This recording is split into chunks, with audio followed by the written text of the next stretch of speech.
All right, junior chefs, here we go. We are in my kitchen. I am making pizza for dinner for my family, which is what you are going to be making this week for your lab. First, what I need to do is I have my mise en place already, so I have everything pre-measured per the ingredients and directions. I first need to dissolve my yeast in warm water. When you're measuring out your warm water, it should be warm to the touch. We don't want it too warm. We need to wake up the yeast here, so I'm going to stir it up a little bit there and get those warmed up. That's going to sit while I add the rest of my ingredients to my big bowl. I'm going to start with my flour, 2.5 cups of flour, 2 tablespoons of oil. You'll just use the vegetable oil that's in your kitchens. Teaspoon of salt, a teaspoon of sugar. And then I'm gonna mix this just gently first.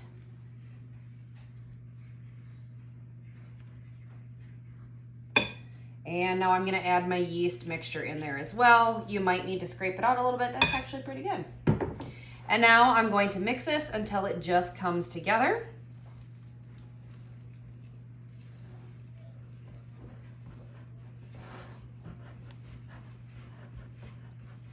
And then I need to knead this on the counter. So I'm going to take a scoop out of my flour, just put some down on the counter, kind of mix that around. So I have a floured counter space so this does not stick. And then I'm going to dump out my mixture here. And then the process that we're going to be doing is called kneading. I'm gonna knead the dough. So I'm gonna use the palms of my hands and make sure they're nice and floured up so it doesn't stick. And I'm gonna bring it together and just kind of push it, fold, turn, push, fold, turn, push. And we're gonna do this just a few times here, just until the dough comes together and the dough is nice and smooth. Probably about a minute or two. So this will be head chef's roll. Prep cook 1 and prep cook 2 can help out too if they want to. Keep flouring my hands every so often.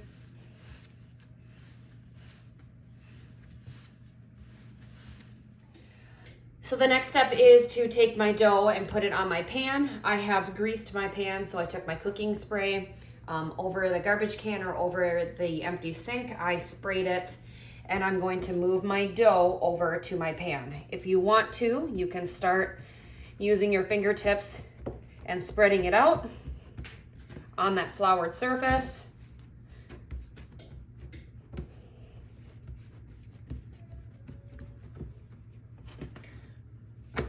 You can kind of spread it out, pull it apart too. And then move it over. And now this is where it's up to your group to decide how thick or thin you want your crust. But keep a little edge around the edge, or a little lip around the edge. That's going to make sure that our sauce doesn't fall off. Speaking of our sauce, the recipe is included.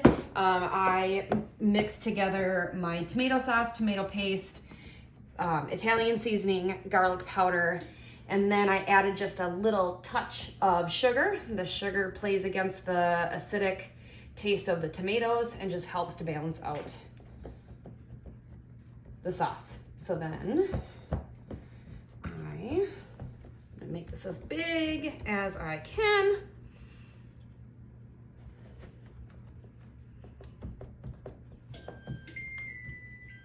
My oven is fully preheated. It's gonna sing us a little song.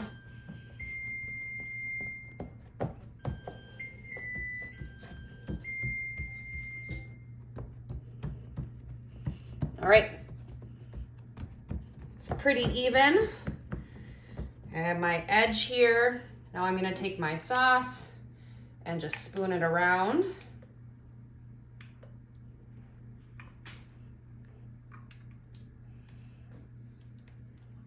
You may or may not use all of this sauce. Depends on, some people like their pizza saucier than others.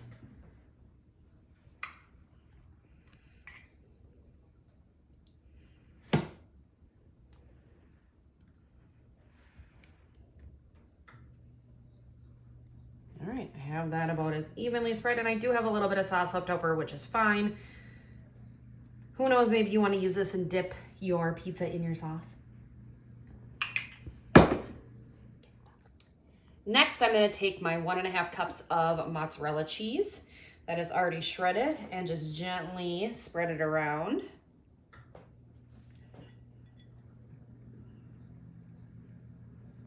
So my family doesn't like pepperoni. The kiddos just like cheese pizza. So I am going to leave most of this just cheese pizza, and I'll add some other ingredients to the other side in a little bit. Before I put this in the oven, you will get to choose if you want cheese. You can also add some pepperoni on there as well. So here's the finished product. I did add some more toppings to part of it because this is what we're having for dinner tonight. But then I let it bake in the oven at 450 degrees for about 12 minutes, 13 minutes. It got nice and golden brown, as you can see. In the camera, it looks burnt. It is not burnt. It is nice and golden brown. The crust was just starting to get golden brown as well. So I'm letting this cool on the pan for a few minutes before I take my pizza cutter, cut this into slices, and serve it up for dinner.